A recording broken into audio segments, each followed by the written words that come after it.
bahwa kita senantiasa di dalam hati kita dilihat oleh Allah. Kita dilihat oleh Allah. Bukan saja kita melihat Allah, tapi kita dilihat oleh Allah. Waktu di mana kita berada, baik kita di keadaan ramai atau di keadaan sendiri, kita dilihat. Kalau oleh Allah, pada setiap saat, setiap waktu,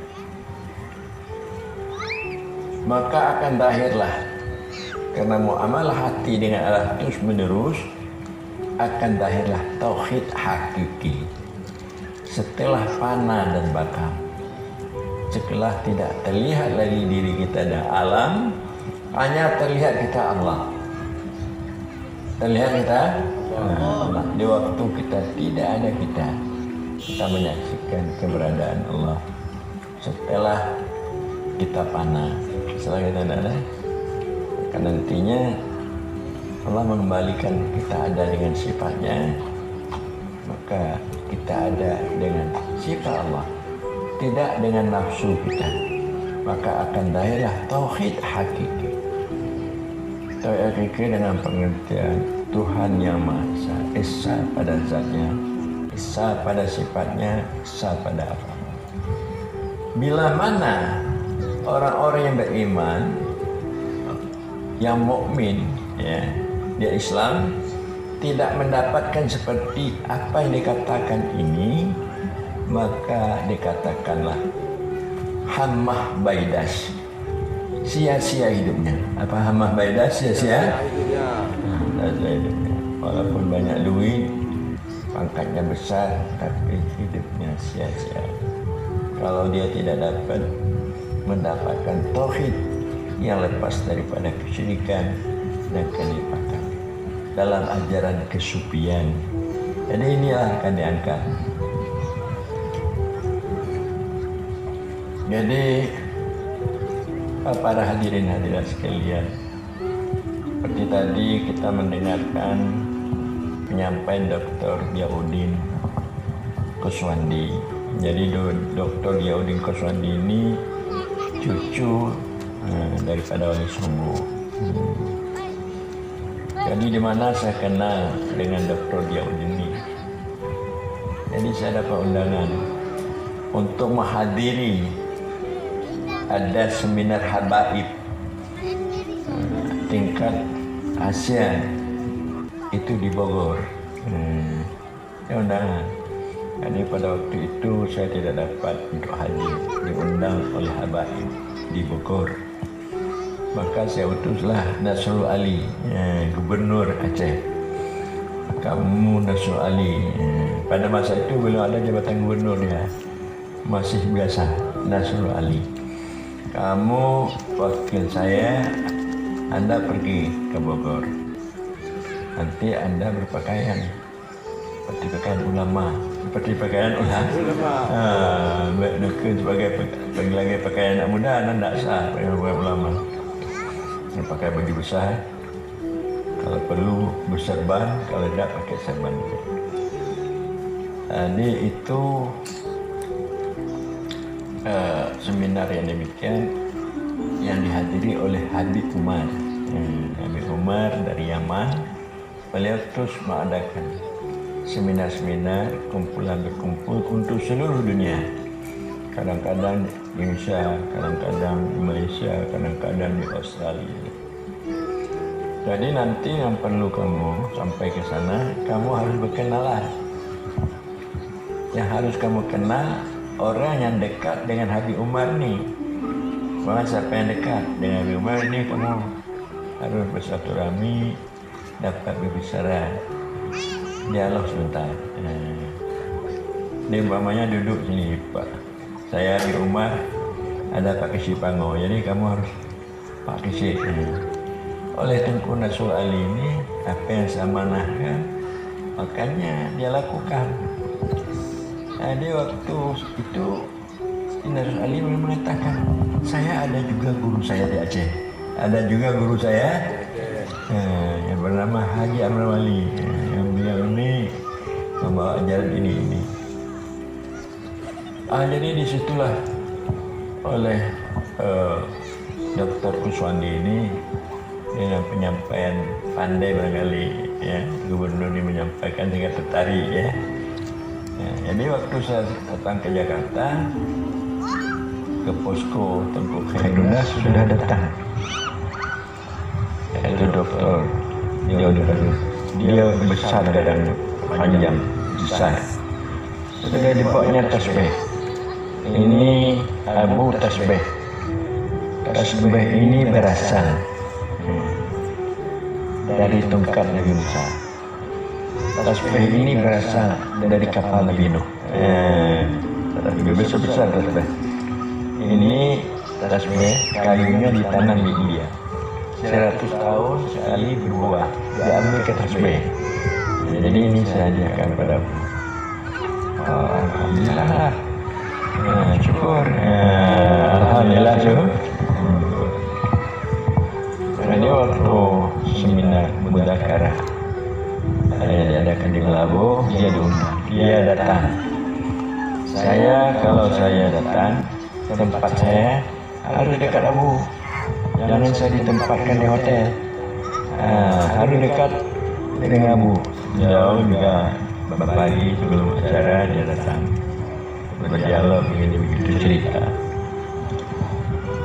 Itu awal kenal dengan Dokter Jalil Kuswandi.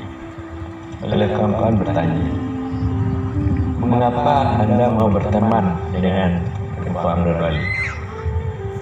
Mengapa Anda mau berteman? Begitu asing, begitu tahnik.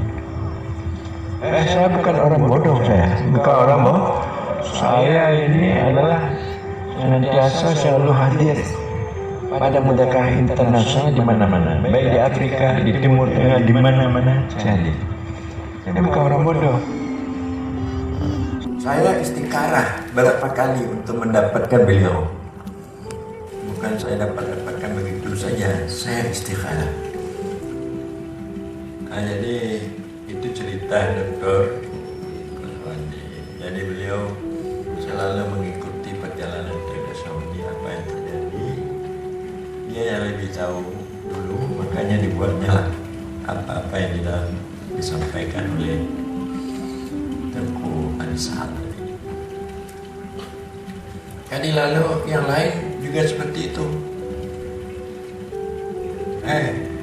Kata siapa? Dari Cibinong, Kiai Darmudi. Lama dia punya murid ribuan, bersekian sampai 10.000. Jadi seminggu sekali berzikir tentang beliau. Kiai Darmudi. Beliau bercerita, guru saya telah meninggal di Surabaya berapa tahun yang lalu. Saya susah, tidak ada guru, tidak ada mursyid, berapi saya. Kemudian saya pergi ke Banten, saya berguru, saya meninggal juga. Kemudian saya berzikir, zikir sir Islam, zikir sir. Ketika pada waktu itu saya terbayang datang, yaitu Bapak, inilah nanti sebagai murabimu, gurumu. Kemudian saya buka bertanya-tanya, di mana dia? Siapa dia? Saya suruh carilah pada murid saya. Dibawanya lah foto Abu. Oh, inilah dia. Inilah dia. Saya kenal dengan Abu ini bukan kenal gitu-gitu aja. Dalam sir saya kenal. Waktu saya berzikir. Itu sudah tahun-tahun yang lalu. Itu kata Kiai Jenterji. Lalu tidak berapa lama waktu yang lalu datang dari Indonesia Kiai Yamadin Syarif. Ya, beliau lebih lagi daripada mereka itu. Saya dinanti oleh Abu di lapangan bersama 60 wali. Dan kemudian saya ingin ziarah ke Tuan Syekh Abdul Rauf As-Singkili, Syekh Kuala. Saya tidak berani ziarah kalau bukan belum Sayyidin Abu. Sayyidin, dia makan juga di rumah Pak Kisi Pango malam tu. Tadi karena ada penterjemah, pagi-pagi dia datang, kata Gemazen, Abu minta izin, beliau akan ziarah ke makam Syekh Abdul Rauf Singkili. Pergi terus. Siapa pula larang? Tidak. Abu izinkan. Bagaimana saya izinkan? Katakan saja izin. Karena kunci daripada apa makam wali Allah itu ada pada Abu. Mana yang kunci? Jadi beliau sudah sampai juga ke rumah Pak Kisi Pango, ketua ya kita kan luar biasa. Amin. Jadi banyak sanjungan-sanjungan yang lain. Toko Ibrahim Malaysia, dia menyanjung mengatakan pada murid-muridnya, dia Yusufi namanya, dia tidak tahu ilmunya. Ini saya beritahukan pada kamu, Abu Amr Wali ini adalah wali besar pada zamannya. Wali besar pada zamannya. Kamu tahu sikit siapa yang mengatakan? Itu yang mengatakan itu adalah Toko Ibrahim. Toko Ibrahim. Jadi saya tanyakan pada orang yang duduk-duduk dekat saya, Pak Atin. Kamu percaya atau apa dikatakan Haji Dusuki itu? Saya percaya. Ya orang-orang ini percaya. Orang ini nggak tahu saya. Tapi saya ada begitu. Jadi saya juga gugup atau terharu atau merasa kecil, merasa malu. Begitu sanjungan-sanjungan daripada ulama-ulama tasawuf ya, baik dari luar negeri, di Jawa dan Malaysia. Jadi makanya caci maki